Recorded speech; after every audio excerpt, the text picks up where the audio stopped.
on-campus news. Tonight, the story of a school stunt that literally went too far. People ask me, when will it end? When will the thrill-seeking ever stop? And I just say, Mom, leave me alone. I'm trying to play Call of Duty right now. This is Tim Totter, thrill-seeker and student at Lipscomb University, where he is infamous as the ringleader of many on-campus stunts. These have included purple-nurpling the custodians, wrangling the campus squirrels, and eating the glazed pork chops from Lipscomb's cafeteria. Honestly, I don't know if we make it past pork chops.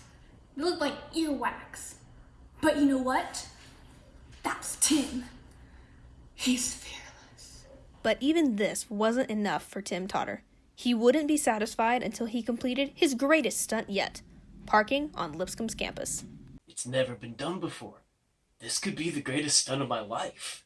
It's no secret that Lipscomb University has a parking problem. During class time, students are lucky to find even one open spot on campus. Most students would resort to either parking at a remote location or taking the shuttle, but Tim Totter and his band of thrill seekers are not your average students. But Tim, even the illegal spots are full during class time. How did you figure out where to park? Okay, so picture this, right? Tim Totter eating glazed pork chops on the patio by the cafeteria. And there it was, just staring at me right in the face, this whole empty lot right next to the caf. And I just took a bite out of my pork chop and I stared back at it and I said, yeah, I'm gonna park my car here. Totter's plan is to park his mother's minivan on top of the Shamblin building, where he can directly access the school cafeteria. The question is, how is Totter going to park on top of a 30-foot building? Oh, people ask me that all the time. Tim Totter, how are you gonna get the car parked on the roof? Well, you see, it came to me while I was sitting in physics. Tim was sending character images of Bradshaw, as he always does in physics, when the professor mentioned an everyday substance that had massive amounts of energy, and that caught Tim's attention. He turned to look at me, and I could just tell from the look in his eyes, and he whispered, "That's it. That's how we're gonna do it."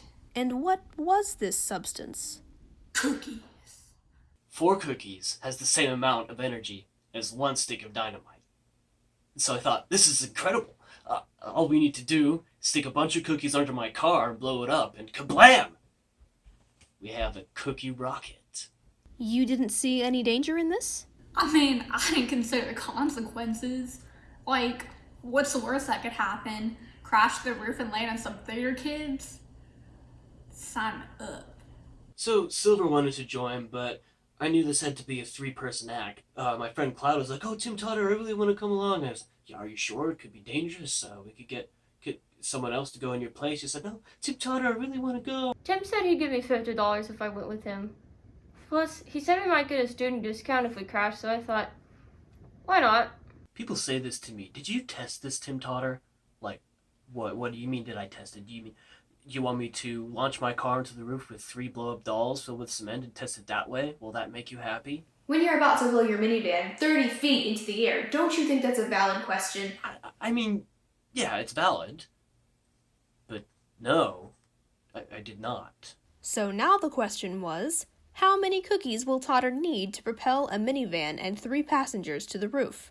Well, I'm more about stunts than math. So I asked my friend Joe Science, "Hey, Joe Science, how many calories is it going to take for us to make this jump?" Totter's friend calculated that the car would need to travel roughly 14 meters per second at an angle of 80 degrees to make the jump. Knowing their combined mass would be about 1,800 kilograms, he then used a formula for kinetic energy to find out how much energy would be required. So he said we need about 43,000 calories. So I went to the store and looked at the nutrition facts, and, 1 cookie's like 120, 150 calories, which is nowhere near 43,000. But you see, I was pretty smart. I figured, a cookie log is worth about 30 cookies. So I ran the calculations, you see, and found that we would need about 12 cookie logs to reach 43,000. So off Totter and his friends went to prepare for the jump. I told Mom I was taking the van to a cooking class, and that was it. No turning back. TNT. TNT. Let's mix We pulled up the Shamblin. Tim got out and stuck 12 cookie logs under the car and lit a fuse. So I got in the car and I just watched the fuse get shorter and shorter until it disappeared under the car, and then nothing. Tim was about to call it quits when I smelled something good cooking in the car. So I told him just to wait a little longer. Nothing for like 10 seconds. Then suddenly... And now it's time for Tacky Tunes with Gary the Gherkin, the part of the show where Gary the Gherkin comes out and sings a tacky tune. The kinetic energy goes down and the potential energy goes up. The kinetic energy goes down and the potential energy goes up. Then the potential energy goes down and the kinetic energy goes up. And our thrill-seeking friends go... BAM! We took off! I looked below me and I could see the patio, the calf patio. And then it just kept getting farther and farther away. And for the first time in my life, I thought, oh no. Unfortunately, Totter missed one very important detail in his calculations. He mistook the gram calories that his friend gave him for the food calories he saw on the box. Since one food calorie is equal to 1,000 gram calories, Totter's total energy was not 43,000, but 43 million calories, about the same as 96 of dynamite. The question is, how fast would that amount of energy propel Totter's group in the van, a weight of nearly 2 tons? First, we'll convert 43 million calories into meters squared seconds squared kilograms. These units are equivalent to joules. Then, by rearranging our formula for kinetic energy, we can find their takeoff velocity by calculating the square root of 2 times the kinetic energy divided by the group's mass. That means their initial velocity would be... Mother of God. So what? We broke the sound barrier. Lipscomb has enough money to fix that? Totter and his friends took off at a speed of 450 meters per second. That's 1/3 faster than the speed of sound. By the time they reached their peak height of 30,000 feet, they were still traveling about 160 miles per hour. We were cranking, man. We were hauling. We were going fast. So fast. And the car didn't just fall to pieces. Dude, it's a minivan?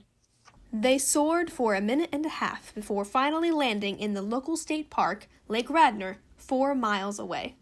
What happened when you landed? Well, luckily the airbags went off. The trees and woodland creatures also broke our fall, so we survived. But I looked over next to me, and Silver and Cloud were just completely unconscious, and squirrels were running across their bodies, and I was just thinking, oh my God, my friends are dead. So yeah, I was holding my cross the entire time, just praying to God, God, please don't let this happen. Responding to reports of a supersonic minivan flying over Lake Radnor, park rangers quickly found the thrill seekers and provided medical care. When we found them, it was not a pretty sight. Cookies everywhere. I don't know what they were thinking. They had no professionals. They had no chefs. They had no mathematicians, no physicists, no professionals of any kind. It's a miracle they were still alive by the time we got them to the ER. Cloud didn't make it. Tim and I, we were just crying like babies in the ER, saying if we only knew that's the last time to see her. My hospital bed is right next to theirs. They don't recognize me as the gods. I keep trying to tell them, I'm right here, I'm okay. But they just push me away and say they don't have any spare change. Silver broke 8 ribs. I don't know what happened to Cloud, and I've lost the ability to smell out of my left nostril. Would you do it again? Oh, definitely yes. Higher even. Very organized, very high. It's gonna be out of this world, let me put it that way. I think I'd pocket Lipscomb again, yes.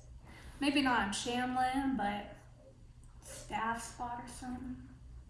Other stunts, sure, but no more parking at Lipscomb. It's time to grow up. Coming up next in the program, a literal bison speaks at chapel. I'm Nora reporter for Campus News. The kinetic energy goes down and the potential energy goes up. The kinetic energy goes down and the potential energy goes up. Then the potential energy goes down and the kinetic energy goes up. And our thrill-seeking friends go splat. We're gonna need a cleanup on aisle 4. What's the matter with you guys? Don't you know physics? Did Newton's apple teach you nothing?